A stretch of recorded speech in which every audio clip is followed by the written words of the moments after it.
I'm very, very honored and excited to introduce my dear friend and ally and kindred spirit, Carmen Curtis, founder of AIReal Yoga and owner of an incredible AIReal studio in Ventura, California.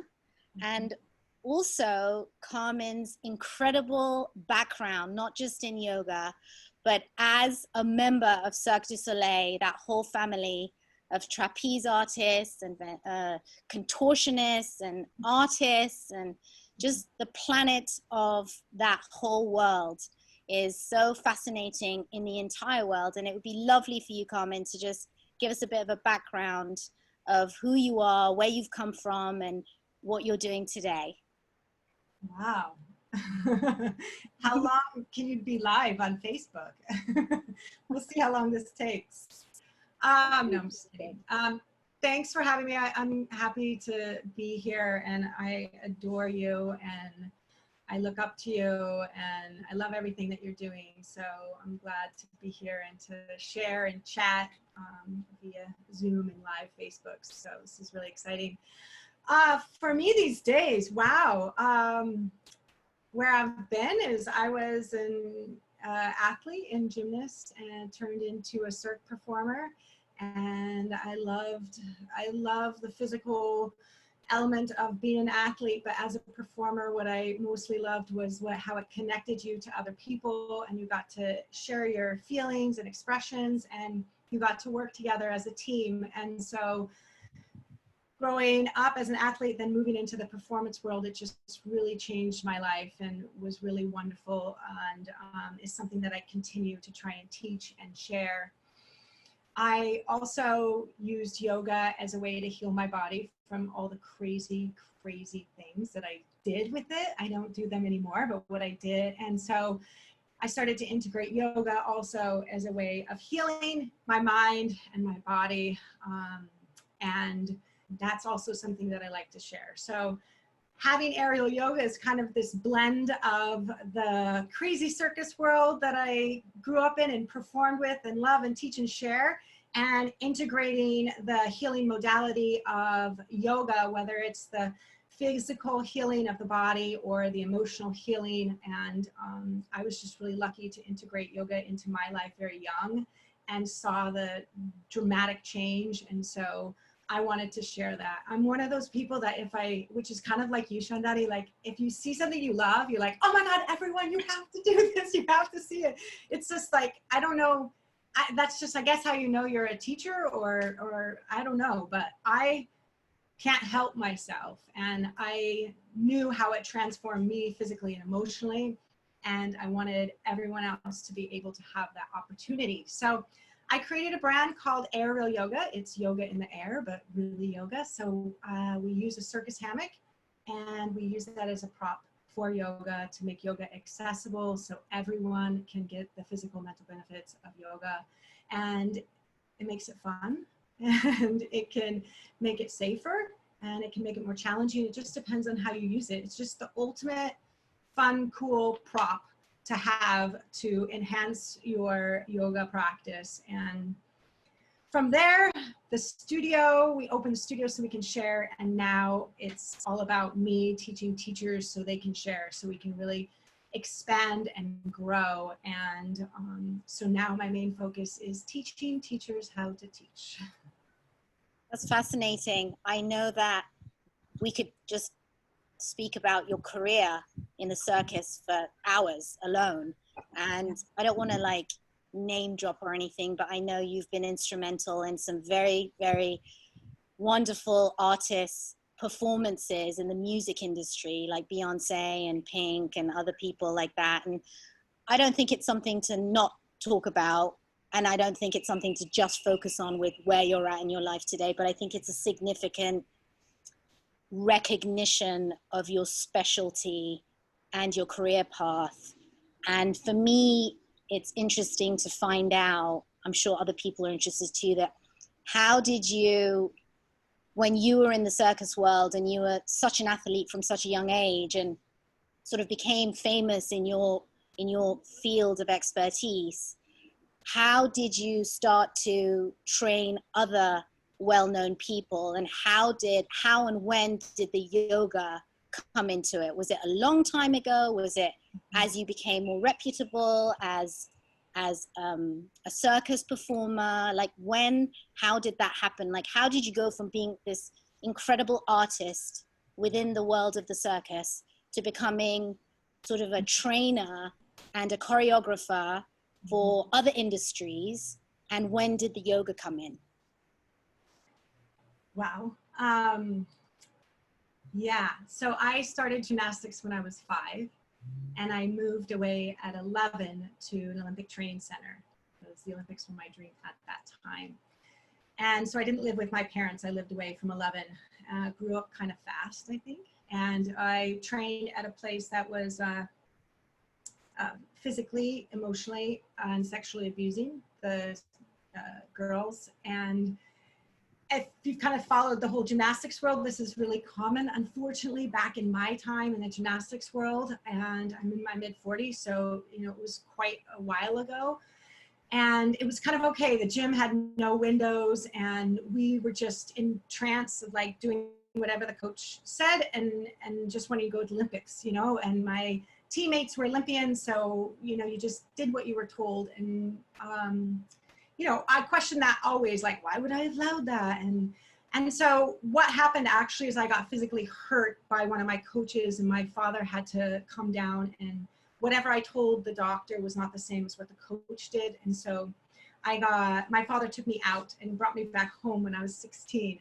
I was so bad. And now I'm like so blessed. All these things in my life, and, you know, going through these crazy, amazing things have really taught me about really just embracing every moment and knowing that it's all for a reason. But so, and that coach actually got in trouble for a while, which, you know, a lot of other kids were saved from that, which was great at the moment. And so anyways, kind of having some demons and issues emotionally, but yet still being this incredible athlete, I went home and I had a normal life for a moment. And when I was 16 to 18, I actually like grew like 3 inches. I'm 5'4", so like I'm a giant for gymnastics. But I ended up going to a place where they weren't training for the Olympics, they were training just for college scholarships. And I ended up getting a college scholarship to UCLA, which is the #1 gymnastics program in the world.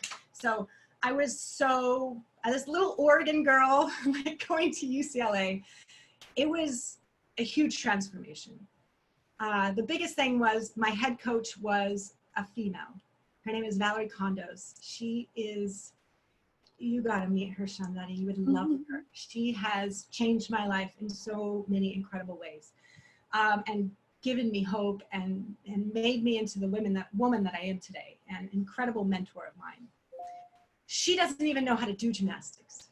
She's the head coach for UCLA. She is an Olympic gymnast there. What she knows how to do is inspire people to be their best self. Her mentor is Coach John Wooden. So they use this John Wooden's pyramid of success, which is self-love, which is competing with yourself, being your best self. Did you do everything that you could do to be whoever you wanted to be? So you're always a winner. You're only a loser when you cheat, still don't do what you're supposed to do. Then it's like, you know, that's what it is. And it was really an interesting change. They coached with love. These are the things and the tools that you need. And if you want to be great, here you go. You have to choose to do it. There was no forcing. There was no hitting. There was no violence. There was just love and teaching with love and celebrating each individual for whoever they were. And then having a team, loving others, supporting others, lifting everyone up. Don't be scared if your teammate's better than you. You want them to be their best self, and you want you to be your best self. So this was like, shook the shit out of me. Like, what the heck? And they send you to counseling too. When you're a full ride scholarship athlete, you get to go to counseling at UCLA to be a better athlete. I got to talk to them about my life and what I went through and how I grew up, to go through forgiving myself, forgiving my coaches. And then what Valerie Condos did was then what you went through, you were meant to go through, and you were strong enough to survive, which means you have to make sure it doesn't happen to any more people. And if it does happen to them, you have to help them. And so it was this being of service. So that was the start of some yogic philosophy, but she was just a mentor. She brought in a yoga teacher, and this was 28 years ago at UCLA. She brought in a yoga teacher. It was this guy that showed up with long hair, no shirt on, jean shorts cut off, and Birkenstocks. And he had just created this new brand of yoga called Power Yoga. It was Brian Kess. And so Brian came in and was teaching us gymnasts yoga. And I think Power Yoga was a good first step for me because I was this athlete. I was like, it needs to be hard. And no one else liked it except me. I continued to practice with him all day, every day at his studio in Santa Monica. Unfortunately, it didn't continue at UCLA with the gymnastics program, but I continued with him. So I started yoga when I was 18 because of Coach Valerie, and I stayed with it. It was a very physical practice, but you know, he still was getting in, you know, some of the philosophy just in a very fun way. I don't know if you ever take class with him, but he'll just swear and rhyme and go crazy. So he's amazing. He's yeah, like a legend. yeah, I know, right? So, and then I, you know, honestly, I was still at UCLA when I'd only taken from Brian Kess. I only went to his studio. I didn't even know that there was other forms of yoga. That's all I knew at that point. And I remember walking, and there was a studio called Golden Bridge Yoga, and it was a little teeny one on, I think, 3rd Street. West 3rd Street. Yeah. Yeah. And I just like walked in. I was like, I'm going to try another yoga. I had my yoga outfit on and my sweat towel, and I go in, and it was a huge shocker for me. First off, there's this little old lady in white up there that I'm like, how is she going to teach yoga? And then everyone that's coming in has, you know, sheepskin, and I don't know what was happening. And anyways, it was, you know, whole time I had our hands up, we're just breathing. I'm crying. I was so confused afterwards. I was like, I didn't sweat. I didn't do a downward dog. What the hell was that? I don't know what happened. And then you know how you sit afterwards and have some tea? I needed tea because I was high. And first off, as a professional athlete, like, you don't get to drink or smoke or do anything. I'd never done anything. I was 20 at the time. I'd never done anything. The Kundalini yoga, I had never felt high. I couldn't even walk out. I was like, what am I feeling? I feel so good.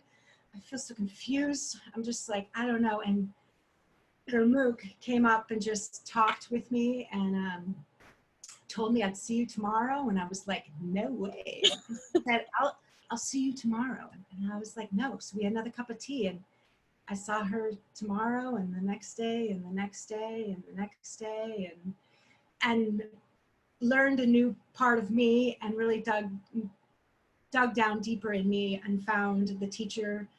I realized what it meant to be of service. I was like, I don't know, am I supposed to go to church? What does being of service mean? I realized how everything that I did go through, I couldn't teach it and be of service until I went deeper and I really learned the tools that I was feeling from yoga. I really had to learn them first personally, and then I at some point needed to share it.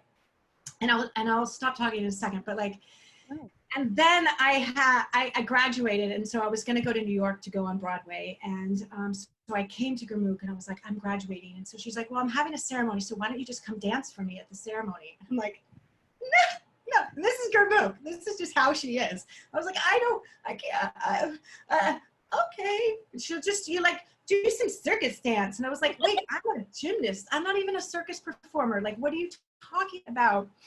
And anyway, I came and did some, I don't even know what I did, but I just did some circus yoga, whatever, for her.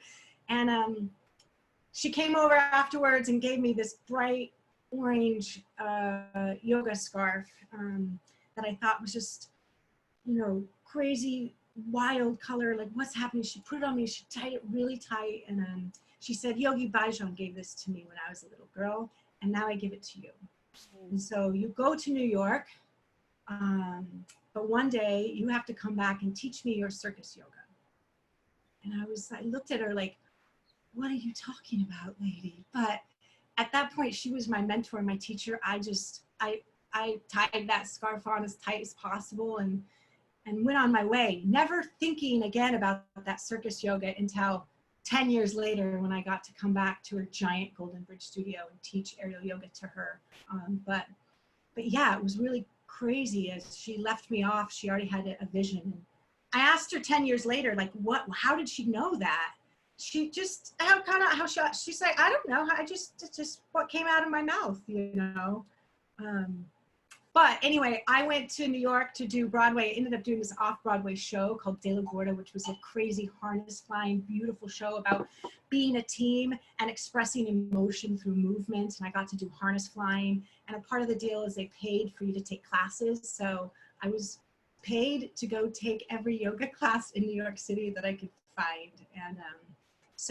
And then I was the dance captain. So after every yoga class I took, I came back and I taught it to all of my theater and aerial performers. So when did yoga come into my aerial world? It came in right away. Right whenever I started to learn it, I just started to bring it. I was always in a place of teaching. At UCLA, I became, you know, the teaching assistant and on Broadway and the off-Broadway, I became the dance captain where I had to warm people up. So I was teaching them that. So I always was in this teaching role.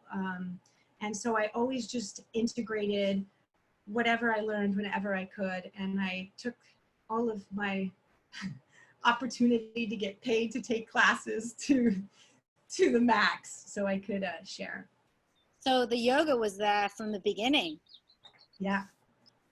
So yeah. When did Cirque du Soleil happen?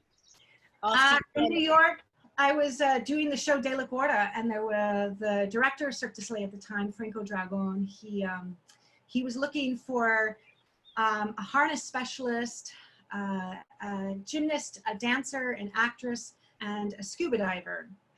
And I think I was the only one. It was 2 years. Yeah, he'd been looking for 2 years, and he saw the show, and so it was just like, okay, that's me. It's so, and then this was the next transformation. I was always coached and told what to do, and I had teachers and I had mentors, and then in the theater world, I had directors and I had scripts, and I just did what I was told. Franco Dragon hired me to do research and development, which meant I had to create. He gave me the tools, the money, the space to make it up. And it was I didn't even know I could. I didn't even know where to do. It was like, whatever you can dream of, like, we're gonna make it happen. So I had to start connecting to my dreams and my feelings and really start to see how I could let go of that fear of not being good or that competition in me and just be open to be creative. And so with 8 others, there was a clown specialist and a rope specialist, and I was a harness and aerial specialist, and I got to create aerial acts for Le Rêve at the Wynn Hotel in Las Vegas, and in the end helped create some of the dance acts. And I got to use all of my experience and all my emotion. The show Le Rêve means the dream, but it's about going through all of these trials to get there, and love, and then having love taken away from you, and pain. And so the way that Franco directs is we have to show that emotion through our movement. So I had to go into all of the things that I had been through and get them out physically. And it was really, really amazing, really amazing. And then for this director and for the show to say, I love that, and now we're going to teach that to our cast that we've brought in from all over the world. And then for it to be the #1 show for 10 years, and that means that the world believed in it. It was really inspiring. And then, of course, I became the dance captain, so I had to teach everyone how to do it, and I had to warm everyone up. And so they got yoga, but there was hammocks there. So after I was, when I became pregnant, I had a hard time doing circus because I couldn't. So my husband lowered it for me, and I laid in the hammock, and there was just this like aha moment of, it's just the most perfect strap ever. So I thought, oh, wow, it's just a tool. And then over the years, starting to understand how it's a tool for accessibility. It can make it so easy that everybody can do it. Even my mom, that's overweight and has, she has sciatica and she has MS and she can't do yoga, she can do aerial yoga. And then for those that are too strong and they don't have space, like they can do aerial yoga. And those that are scared, they can do aerial yoga. And those that are been doing yoga forever, this is going to be a new and exciting. And you can use it as a tool and a prop for Kundalini yoga or power yoga or vinyasa. It's just another tool to make yoga accessible, which was ultimately in the end, and I guess right now, the only thing I find that's really important, because I do believe that everyone needs yoga. And I don't know if you need power or Kundalini or Ashtanga or what, you have to find that. But if we can create tools to make it accessible so everyone can try, then everyone could do it. And I mean, I know it sounds crazy, but I believe yoga could save the world. If everyone started to have some self-love and self-awareness and self-realization, it would change the world. And so, yeah. And then, I started teaching aerial yoga. I had my second kid. I was like, I'm done with Cirque. Like, we left Vegas, we moved to Ventura. That was our dream. My husband and I always dreamed of living in Ventura because we met in Santa Barbara. We moved to Ventura. I was going to be a housewife, but I had to hang my hammocks in the garage. Then I had to use the hammocks. Then I opened the garage, and then the neighborhood was in the garage, and all of my daughter's friends were in the garage, and I started teaching it. And then I thought my aerial career was over, but even from afar, people were reaching out for me to create and come in to create and come in to support. And I didn't have to do the show all day, every day, but help make the magic with us. And so I've got to do that with some amazing people. And you brought up someone like, Beyonce to help choreograph all of her aerial in the formation tour and teach her aerial, and then teach her dancers aerial, and then who I am and a part of me. And as you bring me in to teach, what I ask is, can I integrate yoga? Can I integrate a yogic warm-up for your dancers? For physically, it's going to give them longevity, and they're going to be healthier, and they can stay on tour with you. And mentally, they're going to feel more alive, and they're going to be able to listen in and know what they need and be there to support you. And they're going to learn to, be their best self. And I'm going to try and give them tools. And so it was just a kind of a part of my contract of, if you want me to teach you, I need to integrate, yoga. And then it grows from there. Then you'll see that the wardrobe needs it and the lighting needs it. And then ultimately it's a way to bring people together. And it's a way to, especially if you're going to go on tour and you want everyone to be healthy and happy and vibrant and there for each other, that they can support each other. It's definitely an awesome tool for that, because people are going to take with it what they need. They will have an opportunity for self-awakening and self-awareness, and then giving them the tools to find out what they need so they can have their own self-healing. So I guess it's like, because I now am at this place where I get to work with some of the biggest people ever, I feel like using that power, not abusing it, but using it to say, I really need to integrate yoga with everything else. And ultimately, I do it, it's not like an additional part of the contract. It's just, you're stuck with me. That's what I'm doing. So yeah. And, with aerial yoga, I'm now trying to also integrate it in different places and different modalities, from restorative to yin, but then also for those with special needs, or those on rehabilitation, or those without limbs, that are missing limbs, using the hammock in that way, or body workers and massage therapists. And so really starting to use it to kind of outreach to others in that kind of way. So fascinating. I knew a little bit about the story of the birth of aerial yoga, but I didn't know it in that way, which is super fascinating. And it makes me understand that as a collective whole of human beings, that if we trust in the guidance of our intuition, of our path, which you so beautifully have been orchestrated and directed towards, you're very lucky and you're very blessed, despite the struggles that we all have in our own ways, that you always trusted that inner voice within you, and you had a strong family network that backed you up and encouraged you and pushed you towards your destiny. And for you to have always had integrity. And when none of us are perfect, we all make mistakes, we all learn, we all grow. But there is a foundational core of integrity, especially I think for women, that if we trust that, and I've spoken to other women, and this keeps coming up, that if I just listen to that calling, if I just listen to that voice, if I can just have enough courage to trust that guidance within me, then the path will be revealed. The destiny will be revealed, whether I like it or not, and ultimately will lead me to where I'm supposed to be, that will give me everything I need and everything I want. Mm-hmm. And for you to have lived this really prolific life in your 40 odd years, and to be where you are, to have had the seed of integrated wellness and yoga and spirituality as a foundation for your artistry and your entrepreneurship and your resource to be who you are as a mother and as a woman, I think is a great role model for other women and other men and other faculties in our world, to say that it's not just about having to say okay to something you're not okay with, or settling for something that you think is the only thing available to you. That if we can just thrust and keep moving forward, then, like you have been shown, the next steps will be revealed. And now you're in a place where ultimately the teaching and empowering of others to move into the conduct of what you've been blessed to have is sort of like the final frontier for you at the moment.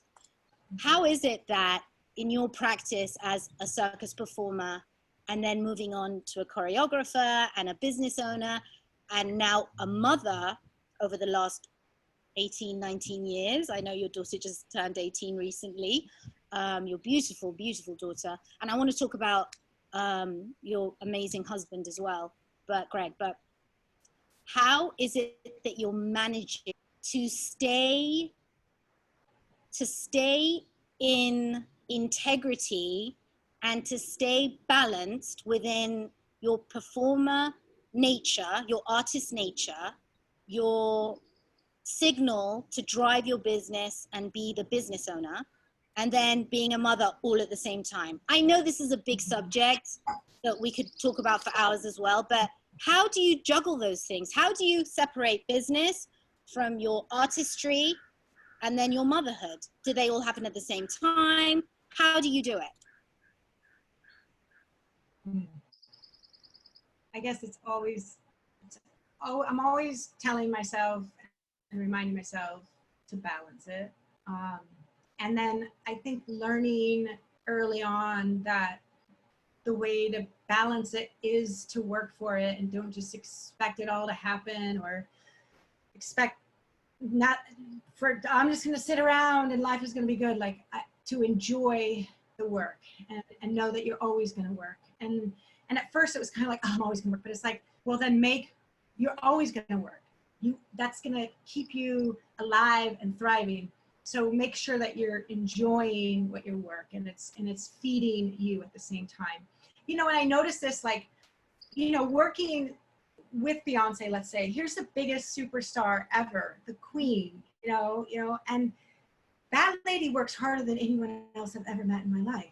She's up at the crack of dawn and she's practicing her vocals, and then she's working with lighting, and she's working with choreography. Like, she's up early, she gets up earlier and stays up later than all of us. Like, it inspired me to even want to work more. But so it's like, even at the highest level, you're always working. So it's not this like, oh, I just want to have money and have nothing to do. It's like, no, you want to always be busy with doing the things you love. And so for me, I started to make it just important that I was doing the things that really make me happy. And I love teaching teachers. So doing that a lot is going to be fine. But I also love being with my kids. Like, they're the most amazing things ever. And so I want to have some time there. And then I also love having this business because I felt like it was my purpose to give back, to support others, to lift others up, to teach others. Everything that I'd been through, I had to share and help. And that makes me feel good. That was a part of my dream. So then it's like, okay, well, I'm going to balance those things. And things that I didn't like doing, that I would be maybe teaching a certain thing, or I'd have to be working. Like at one point I was like teaching at all these different studios. It was like, I don't like wasting the time in the car. I can't do it. So I had to open a studio. So it was, first off, finding out what I love and knowing that I'm always going to be working. And then how I balance it is a challenge, and it's a juggle. I totaled, yeah, really literally. But like, I think I finally found something inside me that, and this comes from my husband because he's really good at balancing it, is that stop judging myself and reminding myself on a daily basis that I am a good person and I am doing the best that I can. And I am offering the best that I can. And if it's not enough for someone, like, that's not from, I can't control their feelings. All I control is how I feel. And if I feel I gave my best effort to this, then that's as much as I can. And then I'm only going to put out products or things that I'm able to give my best effort at, so I can feel good about. And that really helped, to where, like, if I wasn't able to call someone back or answer an email, instead of freaking out, it was more of, I did what I could today and it wasn't meant to be. And then the other thing is going into the classic law of attraction of, I have to think that I am in balance. I have to feel like I've done enough. So that forced me to feel good at every moment. So if it was too much, it would start to not feel good. And that was that sign, that was that awakening of like, okay, go on to something else. So really taking that on an ongoing basis, and then having that support. I used to listen to like The Secret on like my phone every time I get in the car, and it'd be like, oh yeah, okay, I think positive. You know, it was like I needed these, you know, times of affirmations. And then, you know, for me, it's at certain times. There's certain times in my children's life that I could focus more on my career, and there's other times that I can't. And knowing and trusting that my children are the most important at that moment for me, and I need to give them my time and energy because I chose to bring them here. They didn't, you know, I had children. I can't just like have fun. It's like I have to give them as much as I can. And putting that important and trusting that whatever is going to come is going to come, and not having fear. And that was really big for me. When I had my second child, my son, I was like, my career's over. I'm never going to do anything. You know, there was a moment of that. And then I was like, you know what? I just want to be with him for the first 2 years as much as I can. And it was like literally at the second year, it was like, okay, proposal for something else. And it was like, oh my God, now that I'm not breastfeeding, now that my mom can help, or I can get a babysitter, I can actually do a little bit of work. So it was also trusting in every moment of me trying to be the happiest I can be. And if it meant being with my children, knowing that the work will come, because I know that it's going to be successful, it's going to be fine. And then when I'm doing the work, trusting that my children are going to be fine too, that I'm getting fed from this work, and it makes me a better mom, and it gives me the time away, and it gives me a purpose that's different than my purpose with them. And so, you know, I think trying to integrate all of those on a daily basis has been really important, and then continuing to talk to my children about it. And there was one time where I started to get more work, and the business was growing, and I actually talked to my daughter, and I was like, you know, I'm always telling you what to do, and, you know, we're working to build you, but like, how am I doing as a mom? Like, can you give me some feedback? And she gave me some good feedback, and my husband some good feedback. She was like to my husband, well, you know, you don't talk to my friends enough, and so they kind of, you know, they're not very comfortable with you. And he was like, wait, I thought I was being nice by not, like, you know, hey, how you doing? You know?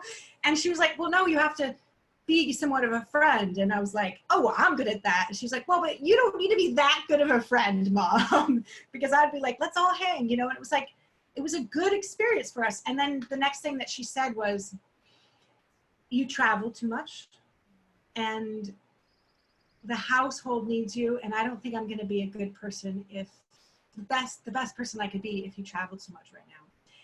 And it was this, oh my God, I had been traveling too much, and it like, so I stopped traveling and I focused on the kids, and I stopped traveling, and I had to tell myself, I'm going to stop traveling. This is actually going to enhance the business and enhance my career, and don't worry. And I had to really take that mindset and every single day trust and know that. And then it felt good to be there with the kids more, and it felt amazing, and it was very timely. It was, you know, as she was moving into high school and she needed more support from me. You know, the children go through this time too, where at first they need you, and then, you know, they kind of want to have a play date, you know, and they don't need you as much. And so being able to do that was really, really wonderful. And it actually sparked something different in the business, and it forced me to grow in a different way. And so that's been another wonderful tool. And, you know, she just turned 18 and she's amazing. And, you know, I probably now could work some more if I want to, but I know it's also time that my son needs me. And so I think that a little bit of work and a little bit of family, and you got to time it out and make sure that you're always happy and feeling good, and checking in.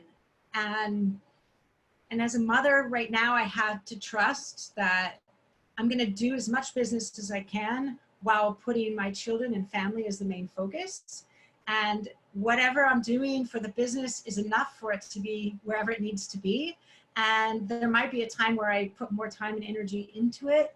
But right now I have to balance it with, you know, my family. And I do other things too, like a contract with Beyonce. Am I going to go, you know, normally a choreographer would then continue on tour. I'm a mom, I can't. And I'm a mom, I want to take my son to school. So I'll work from 11 to 2.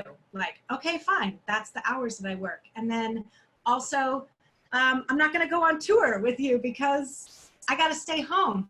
And you just put that into your contract, and you just stand up for what is right for you. And you know that however much that you're doing, and it's okay, because you are a good person doing your best, and you're sharing with as much love as possible. And you know that all good things are coming because of that. I think all of us, whether we're simply householders or working parents, have to juggle that and have to place that as priority in the modern world, especially because we need to focus on our children and yet pay the bills and do the things we need to in the world. And for everyone it's unique, and for everyone it's different. And it reminds me of after tragically Kobe Bryant passed, you know, and I mean, I just knew him as this, you know, I'm from England, I'm not really into basketball, but I knew he was famous, I know he had a legacy. But then tragically when he passed, finding out how much of a was to his kids, and how he would you know, go and train for the games, and then as soon as it was time to go pick up his kids, or, you know, something he had to do for his kids, he was on a plane or in a car going to be the dad. And it's an interesting dynamic being a father and a mother, raising a family and doing everything else you have to do, because you have to be incredibly entrepreneurial and innovative, because the structures of society in today's world are not so set or drawn out. And honoring your rhythm, honoring your timeline, honoring your children, which is all Ayurveda, right? It's all about the individual and the individual circumstance, and harmonizing the rhythms of who you are, unlike anybody else, honoring that in particular to everybody else, and living that, which is what will sort of show you the trial and errors that will not work for you. And you're in a very sort of humble place as you're figuring it out, serving, growing, and also being in integrity with your own needs. Yeah. And you just have to figure it out. Like you said, you just, and you have to be creative, like at all times. I remember when I was on tour with Wanderlust, it was during the summer, like they wanted me to be on tour all year round, but it was like, I can't, but on summer, it'll be me. I'm going to be there. So we bought an RV. And instead of me flying to this nice hotel, not using the hotel, but teaching all day at Wanderlust, we would drive all together as a family. And I would teach, and they would come out and see me in between classes. and they would stay at the hotel and enjoy it. And it was a part of what I asked in my contract. Like, I'm going to teach. I need my kids to be able to get into the festival. Like, it was just like, that was important. If I take less money, but I get my kids with me, that's awesome. And then we had that time while we were driving to the next place, and we got to see all these beautiful things. So yes, being innovative with how you can make it work, and standing up for yourself as a parent and as a business, because it's like, I also have been really careful not to integrate it too weird. I have some, I don't know, like teachers that would come and they're, kids here running around the class while they're trying to teach. And it's like, well, then you're not able to focus. So I have always really separated in a sense of, if I'm there to teach or do work, I'm completely here. But my kids can go do whatever they want while I teach, but on the drive, we get to be together. And it was this way of not being away from home, and also getting to show them all these amazing things. And ultimately, while I taught, they just got to go take with the most amazing teachers in the world at Wanderlust. So they got to start integrating from very young, more yoga on a regular basis into their life with my husband. So they got to choose whatever they wanted. And then, we did that for years, and that was just incredible. And then what I had to do is I had to train teachers to be able to travel and teach what I was teaching for me during the school years, because I needed to be at home. And so it was just, letting go of the ego, but knowing that it was really important that what I was being able to offer, what experience I could offer, others needed to do. So I actually had to create this lead trainer program where I taught teachers how to teach the things that I'm teaching, and then teaching teachers how to teach teachers, So it was like, that was important for me to do, let go of my ego, lift others up, and then give them those opportunities than to be away from my kids. Or just working around your schedule. Being an entrepreneur is challenging. You're always working, but also you can take your kids. I take my kids to school, I get that done, then I work, and then I take time off to get them from school and be with them. So it's like, I set the schedule around that. Or having a studio, when we first opened, I would teach yoga, and then I'd have a kids class in the circus area. So it was like, the moms could come take, or, just trying to integrate them into it.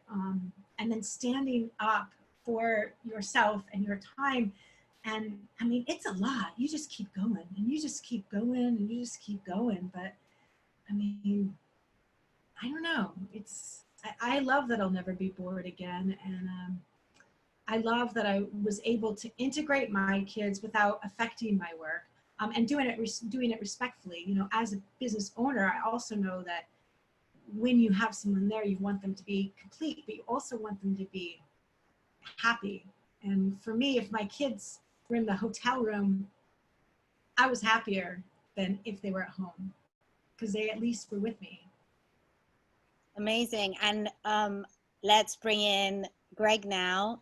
Greg Curtis, your beloved husband and best friend. And I don't know of your relationship, but I can just feel it, just from knowing you and knowing him. You guys are kind of you've had a whole world before you had kids together. I know you met, you're both performers, and seeing you both as kind of like a modern family that are both artists, that are both business owners, that are both parents.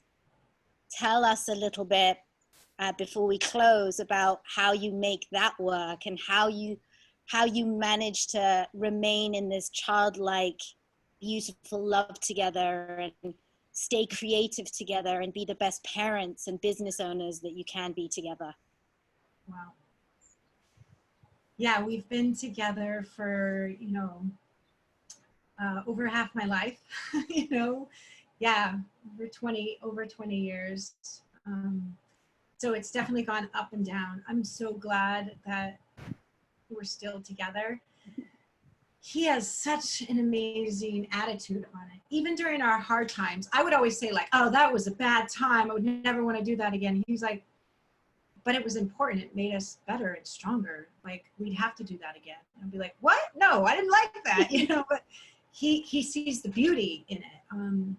And he's always lifted me up and supported me, and it kind of goes back and forth. It's like there's during a time where I have to be there for him and make sacrifices, and then it switches. He has to make sacrifices. So we've always continued that. He was a national champion gymnast at the Olympic Training Center. So we both have this mentality of we have high standards, and we work really hard, and we work to achieve the best, and we know how to create a path for success. Just we've been training that our whole life. He has this performance mentality where it's all about the team, and he loves to bring people together, and can't always finish it, and I'm the more organized one, so we actually make a really great team. And he actually pushes the boundaries for me, and he opens me up more. So it's been really amazing. But we both made our children like just the most important. Like, we're here to give them the best that we can, and to love them the best, and that is ultimately above everything else. A part of that is then finding a way to love one another, so in front of our children we can see that, and learning to communicate better. And we went through some times in our earlier years where it was just, we weren't able to do that. And so continuing to learn and grow, and take classes and get support, or go to counseling, or try a new program, or whatever, like continue to be open that our other goal is to continue to make our relationship better and to thrive. So finding tools for that, and being open to that, and communicating about that. But there was a time where we wanted to grow AIReal Yoga, and instead of him focusing on his career producing and directing live events, he just let it go. He bought the RV, and he showed up with us, and he drove us there, and he set up all the rigs, and he designed all the rigging and the safety, and he listened to what we needed, and like made it happen. And then and then I would go teach. And then in the end, what happened is, because he was traveling and directing, he was all over the world all the time for months, like sometimes 6 months he was away. He was but doing incredible things with Cirque, or he was assistant directing on Broadway with Julie Taymor, and then he's like helping produce on the Miley Cyrus tour. Like, it was like he was gone a lot, and he chose for a moment to sacrifice and come and be with us, his career, and be with us and make sure it's all safe and rig it and set it up. But in the end, what happened is he got this time back with the kids, and he got to really grow again with the kids, because he was gone so much. So it was like this awesome blessing, and kind of has been a resurgence in our relationship of understanding to give and support, and understanding that it's going to flip-flop sometime, and trusting in that. And if I support him and lift him up, he's going to love me more. And if he supports me and lifts me up, I'm going to love him more. And I want him to be happy, and he wants me to be happy. And so both of us getting to this place of doing our best to support his happiness ultimately supports our family's happiness.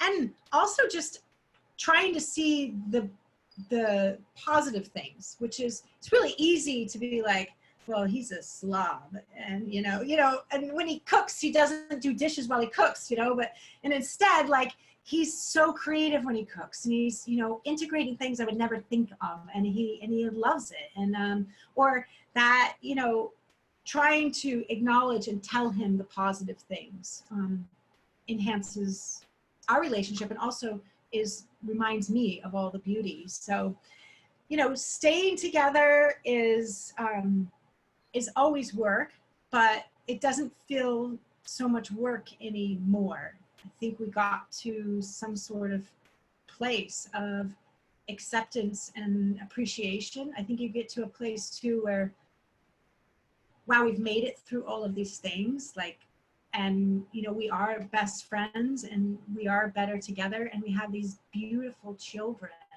that will forever need us, and it makes us happy. So and we've also all learned in our family finding our joy, and we each try and support that and make sure they have that time for joy, and give them that space for joy. You know, he surfs, and you know, when he surfs, he's a better dad and a better husband and a better friend, and that's his outlet. And so giving him that time and is really important, and then just continually working to see the things that I can talk about appreciating. I think that goes back to the law of attraction too, right? If you're like talking about all, like, can you change this? Can you change that? Can you change it? Like, that's, nothing's going to happen. But when you continue to talk about, even if it's, you can think of one positive thing about your husband, just try and, just one.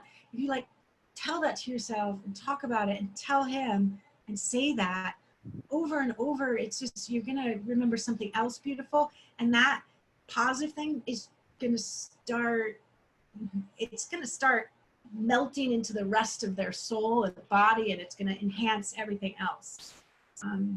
So really trying to see the positive and talk about it and say it and remember it is really important. You know, and then somehow we integrate all of it, because you know, all of a sudden he's on the Miley tour. It's like, well, all of a sudden I need to come do some yoga for them. And, you know, all of a sudden I'm on doing, you know, the Wanderlust tour. I'm like, okay, well, we need you to create this new experience for us. And so it always seems that there's a place for one another.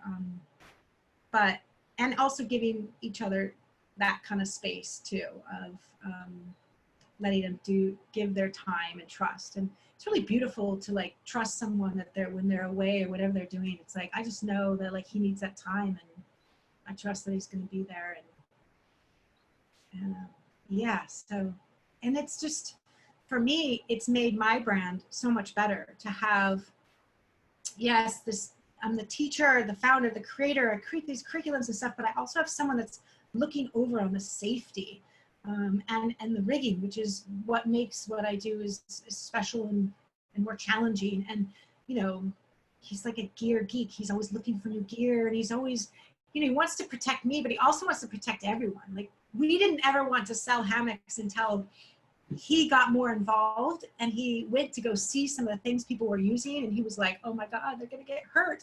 And he just wants to keep them safe. So, you know, to have him supporting really lifts the brand up and is really special in that kind of way too. You know, and my whole family helps. They all get involved and they help, and they're all proud of me, and they're all proud of the brand. And yeah, it's really special. It's really special. Well, it's been such an honor speaking to you and listening to your story, and you're such an incredible role model for women in the 21st century, for artists. And I think acknowledgement of people that are doing great things in the world, from the smallest unit of their relationships to things that they're offering the world, should be exposed, should be acknowledged, should be shared, which is one of the impetus, foundational reasons I started the Chandani Conversation series, which is what these are. And to have you give your time today and share yourself and your work is such a huge inspiration. And I hope lots of people feel inspired and feel encouraged during this challenging time. And if people want to get connected with you or your trainings or anything to do with Carmen Curtis, how do they do that? We'll put it in the link too, but what's the best way? Well, you can go online. You can, it's AIReal Yoga, so AIRealyoga.com. And there's a lot of tools on the website. You know, we have online classes and membership and trainings, so you can, you know, take it home. And so you can check all of that out on the website. I also do blogs and I do social media. So Instagram, you can follow me at Carmen Curtis 1 or at AIReal Yoga. So, you know, ultimately online, but you can also reach out. You can email I have time because we're at home. I'm using this time to film and learn to teach in new ways. You know, I know how to teach in person, but I think this whole online thing, there's some benefit to it. I know it's hard to be away, but I've seen people try new things that they would never try because they would have been scared they might look silly or stupid or something. So, and in their own home, they're willing to be open to it. And so I love this opportunity. It's a new challenge for me as a teacher, and but I think it's another really wonderful tool. So, you know, we have online offerings, but you can always reach out to an email, and I'd love to be there to talk with you and support you. I think doing this, Shandani, is amazing that you're getting people to talk more about it, but also, like, you know, this is how we can all grow and how we can all heal and how we can stay connected and we can give back. So yeah, reaching out, I'm here to talk and support and be here for you and for anyone else that needs that. Thank you. I'm honored to have you as a friend and a colleague and a partner and a fellow sister, and collaboration is definitely the new black. So I appreciate you acknowledging that. And as you know, I'm here for you. We've worked together in the past. We've had some of our products in your beautiful studio. You've been there for me and our brand since day one, and I'll never forget that. And I love you dearly, and I wish you the best, and we'll talk again. Okay. I got my face grace on. Yeah. Bye, everyone. Bye.